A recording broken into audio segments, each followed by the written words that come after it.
déchet Île de Ngor. Je précise qu'il s'agit d'un projet pilote. Mais c'est toute la commune de Ngor qui est concernée.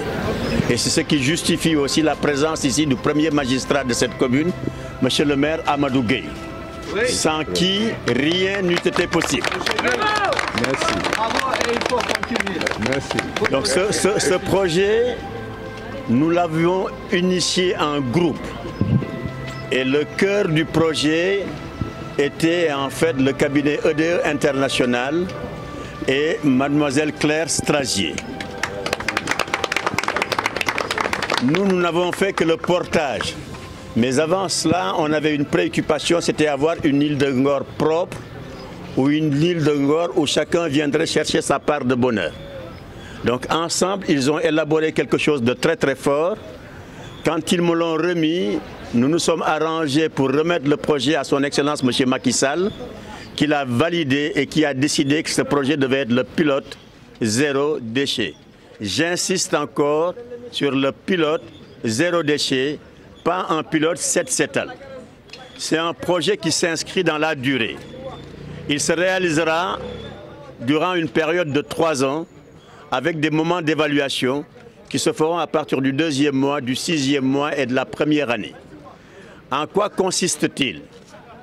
C'est d'abord s'inscrire dans une dynamique d'économie circulaire, travailler à faire de sorte que les uns et les autres comprennent que les déchets, les ordures en général, sont de l'or.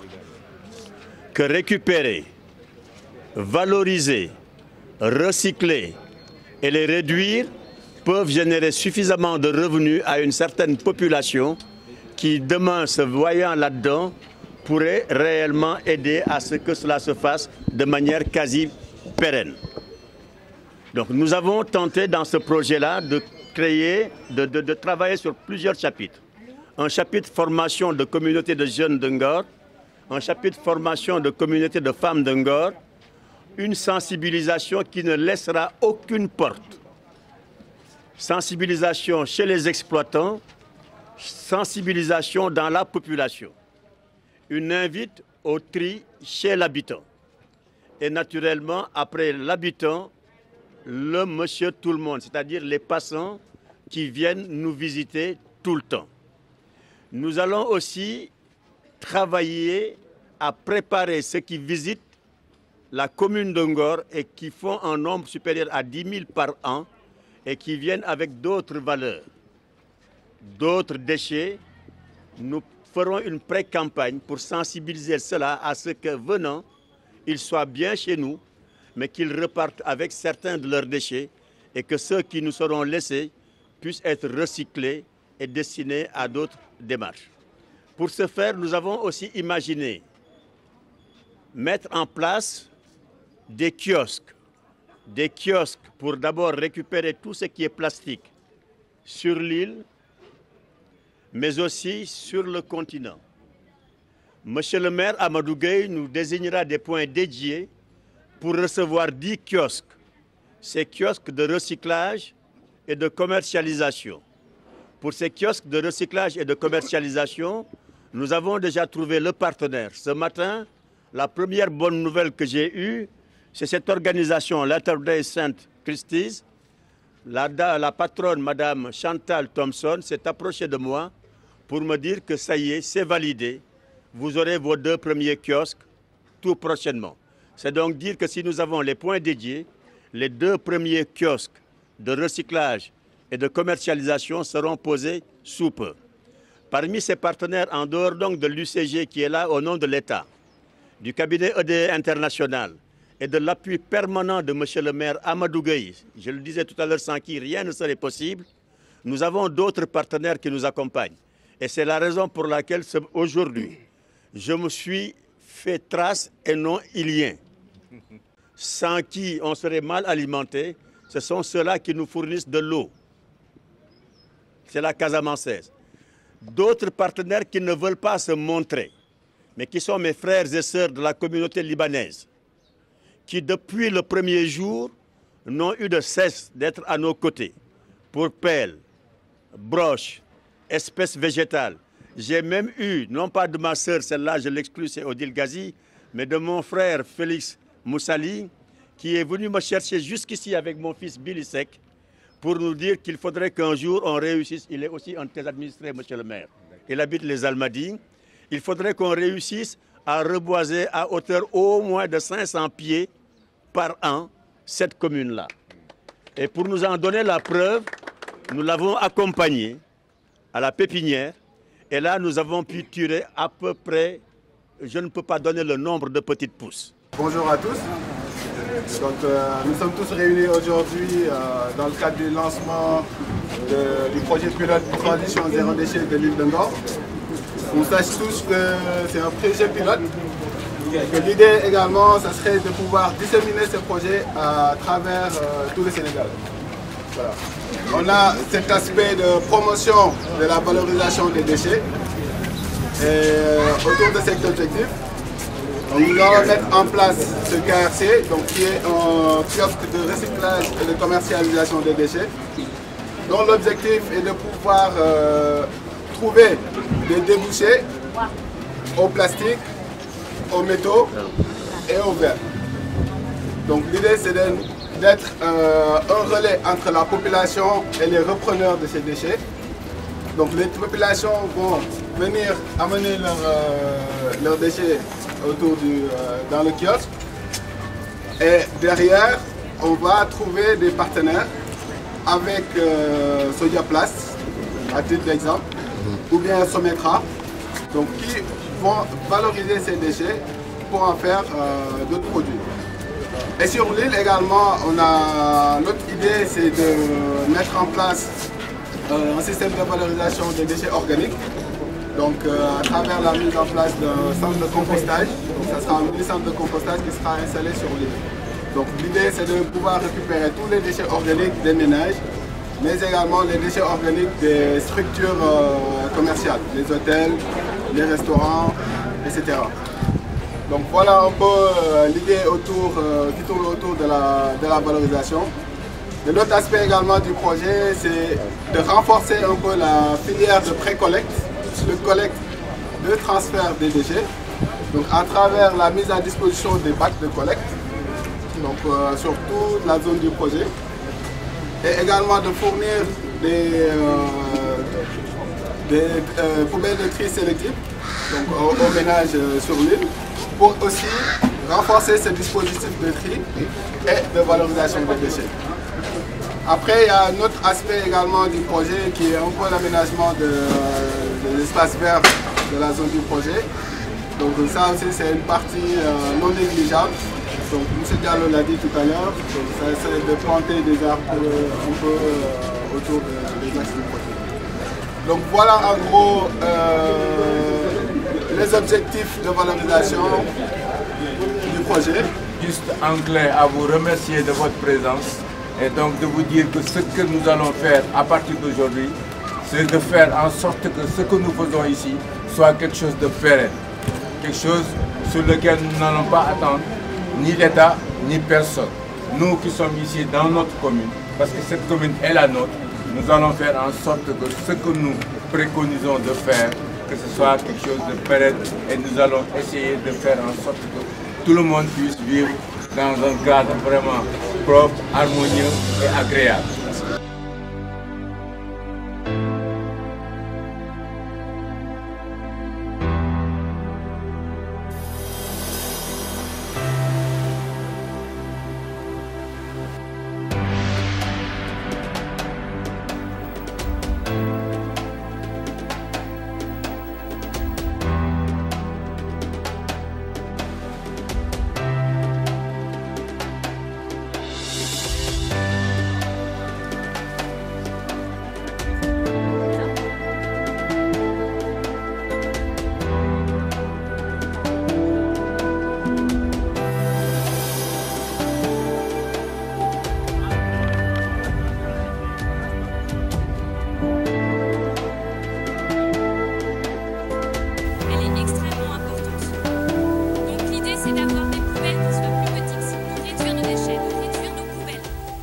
Aujourd'hui, l'île de Ngor fait partie des sites les plus visités par les touristes. Mais si vous voulez venir dans une île et qu'il n'y a pas de propreté, la saleté, les sachets sont partout, mais les touristes ne vont pas venir visiter cette île. Combien joli, combien agréable à visiter. Alors, donc, l'UCG a accompagné le collectif des résidents. Nous avons d'abord donné 30 bacs qui permettra d'abord de faire du tri sélectif. On passera pour également vous accompagner dans la grille, comment l'utiliser, quel jour, quel type de couleur il faut utiliser pour faire le compost, quel type de couleur pour utiliser les plastiques, les verres, etc. Et ensuite, nous mettrons à votre disposition une benne tasseuse et qui va tous les 2 jours, comme vous l'avez dit, parce que vous avez un besoin de 1000 et quelques litres par jour. Nous nous avons donné 30 bacs qui constituent presque 3000 et quelques litres. Ça veut dire qu'en 2 jours, vous pouvez amener les bacs au niveau de la plage et la voiture va collecter pour envoyer à Beuvès. Donc la présence aujourd'hui de l'UCG se magnifie également par l'intérêt des populations à bien gérer leur environnement. C'était une problématique qui a été posée par la commune de Ngor. Donc nous, en tant qu'appui conseil, c'est toujours le cabinet EDE, en la personne de notre DG, M. Touré, qui est un résident également de l'île. On a apporté notre conseil technique pour mettre en place cet éducule. Donc cet éducule, c'était dans le sens d'appuyer l'île lors de la période estivale, qu'il y avait quand même un flux important de visiteurs qui étaient là et ils n'avaient pas où se soulager. Donc il était important qu'on mette cet éducule constitué de 6 box, avec 3 box pour les femmes et 3 box pour les hommes. Donc on a conçu cet éducule avec l'appui de Billy qui a suivi tous les travaux. Donc après on va faire une petite visite pour ceux qui veulent le visiter. Et les tarifs c'est abordable. Je pense actuellement ils en sont à un coût de 100 francs par passage. Donc c'est également géré par les jeunes de la commune. Donc on ne fait que se réjouir de l'état de propreté de cet éducule. On voit qu'il est bien entretenu, il y a ce jardin qui est là. Donc il y a une fosse quand même qui a été dimensionnée avec une possibilité de réutilisation de ces eaux pour faire de l'arrosage. Donc je vois que le projet quand même marche bien. Ça continue d'être bien entretenu. Donc nous nous en félicitons pour cet entretien et toujours pour l'appui à la communauté de Ngor. En particulier, je remercierai l'association de l'île de Ngor, à la personne de mon tonton, M. Ablaye Diallo, le regroupement des transporteurs de l'île de Ngor, évidemment notre partenaire pour toujours, le cabinet international EDE, et la commune de Ngor qui est là pour nous accompagner pour tous nos projets. Moi, je suis un citoyen à triple casquette peut-être parce que je suis propriétaire sur l'île, conseiller à la commune de Ngor et en même temps membre du regroupement des transporteurs et de l'association en même temps. 4 casquettes. Voilà, 4 casquettes alors. Maintenant, tout ce que j'ai à dire, c'est vraiment de remercier tout le monde de visu parce que tout le monde a constaté. C'est vrai qu'il n'y avait rien, mais on a osé et on a réussi. Merci à tous pour votre soutien. Je tenais à vous remercier. Nous avons la chance, l'île de Ngor a eu la chance d'avoir Ablaye Diallo. L'île de Ngor a eu la chance d'avoir Ablaye Diallo. Ablaye Diallo n'arrête pas tous les jours, n'arrête pas de travailler pour l'île de Ngor et pour Ngor. Nous avons à le remercier pour tout ce qu'il fait pendant ces 30 dernières années. Je l'ai connu il y a environ 30 ans, lorsque l'île n'avait pas d'eau et qu'on courait à gauche à droite parce qu'il n'y avait pas de conduite qui traversait pour amener l'eau ici. Depuis ce moment, Ablaye Diallo n'a jamais arrêté. Au nom de tous les collègues qui sont actuellement à l'étranger, de tous les amis qui sont à l'étranger, jërëjëf. Dama leen di wax ni kii bëggoon naa ay ingénieur ñoo xam ne mën nañu calcul ku ci bëgg mën calcul liggéey ingénieur ci ndox ci salte mën nañu ñëw seet si nañ ko may bourse mu dem ba université mu ñëw nekk spécialiste. Lu tax may wax loolu fu mu nekk nii mën naa leen ko wax cabinet ED mu ngi liggéey ci 25 pays en Afrique. Amul africain spécialiste pour gérer des déchets. Su ñuy def ay études UCG, c'est des Européens, des Asiatiques, des Américains qui viennent. Dans le domaine des déchets, dans le domaine des eaux usées, dans le domaine des inondations. Léegi nag yéen a nekk génération yi xam leen ni ki métier boobu am na métier boo xam ne mun ngeen ci liggéey am ci lu nga leen de bonnes choses muy déchets solides muy inondation muy ndox ku ci bëgg nekk ingénieur bëgg calcul ñu ngi seen ginnaaw pour appuyer leen pour ngeen dem ci kanam. Ngor devient un lieu ouvert à tout le monde, accueillant, et je crois que ça, on le doit non seulement à l'association, mais à l'effort inlassable de Abdoulaye pour faire de l'île de Ngor une référence. Les autorités, les institutions ont intérêt à vous accompagner, notamment le ministère de la Culture, notamment le ministère du Tourisme, puisqu'il faut qu'il y ait des retombées de tout le travail que vous abattez ici. Et je dois en profiter également pour féliciter tous ceux qui ont travaillé à ce très beau parcours. Parce que ça, c'est rare. Il faut le dire, c'est le fruit d'un effort constant, soutenu, parce que vous avez cru à cela. Et je crois que ça peut faire florès. On peut le retrouver un peu partout dans l'île. Et peut-être qu'au-delà des discours, parce que discourir sur l'environnement, sur la protection de l'environnement, la question des déchets, nous en avons parlé il y a 2 jours au Centre culturel français. On nous avait invités à un panel autour d'un thème qui s'appelle « Être vivant à Dakar ». Et toute la discussion a tourné autour de ces questions d'écologie, d'environnement, de déchets, de mal vivre à Dakar. Et vous avez donné la preuve qu'il est possible de vivre une vie décente, une vie en tout cas qui a le souci de l'environnement. Donc, Abdoulaye, nous ne sommes pas des riverains, nous ne sommes pas des gens de l'île de Ngor. Mais je crois que vous nous avez donné l'envie de fréquenter davantage l'île de Ngor. Et je crois que si ce que tu as fait avec les amis de l'île de Ngor peut être répercuté dans la presse pour que tout le monde s'en serve comme d'un exemple, au-delà des discours, que ce soit une volonté commune, pas une volonté individuelle ni d'association, mais une volonté de l'État du Sénégal et de ses citoyens, éduqués à cela, je pense que nous pourrions peut-être franchir le cap. Je tenais à le dire parce que tu es une personne que nous apprécions énormément. Et n'eût été ta modestie, on aurait pu dire davantage. Mais vraiment, sois remercié des efforts que tu fais. Et au-delà de toi, de tous ceux qui t'ont accompagné, y compris l'association et tout ça. Nous avons visité la Maison du Bonheur. Nous avons étudié le concept. Et je crois que ça aussi, ça peut être un exemple pour le pays et pour l'enfance. Et ça, je crois que les enfants ont besoin de ça. Merci beaucoup, merci encore et merci. Aujourd'hui, on a tendance à dire que l'art est dans la rue. Parce qu'en fait, il y a l'art de la récupération.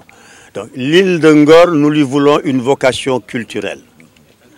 On n'a pas assez de temps pour visiter les infrastructures que nous avons mises en place pour cela. Mais je vous invite tous à venir et être des nôtres durant la prochaine biennale. Nous allons développer le concept Tahawalu. Un certain nombre d'artistes vont résider dans nos différentes maisons. Il y aura plusieurs manifestations. Le Tahawalu, dont le concept premier a été défini par le professeur Magaye Kassé, c'est lui qui a pensé le concept Tahawalu pour la prochaine biennale. Nous avons au niveau de l'île développé avec d'autres amis ce qu'on appelle la Maison du Bonheur, une maison qui est destinée à l'enfance des héritiers, aux défavorisés. Nous allons développer un certain vivre ensemble et vous verrez que l'ensemble de nos murs maintenant sont devenus des bibliothèques ou à la limite un mélange, une certaine forme d'interculturalité parce qu'à côté du musicien vous verrez le chanteur, à côté du chanteur vous verrez le poète et l'écrivain, vous verrez l'homme d'église ou l'homme de l'imam, vous verrez un certain nombre de choses. Je vous invite à venir le plus souvent possible visiter l'ensemble de ces belles choses que l'île vous offre, tous les nouveaux atours de cette île-là. Et maintenant, soyez tous présents lors de cette prochaine biennale pour voir réellement l'île de Ngor dans sa dimension culturelle. Vous aurez du cinéma, vous aurez du théâtre, vous aurez de la poésie, vous aurez de la danse, vous aurez des arts visuels, photographie et peinture. Vous aurez, je ne vous dirai pas tout, sinon vous allez tout connaître et vous ne viendrez plus.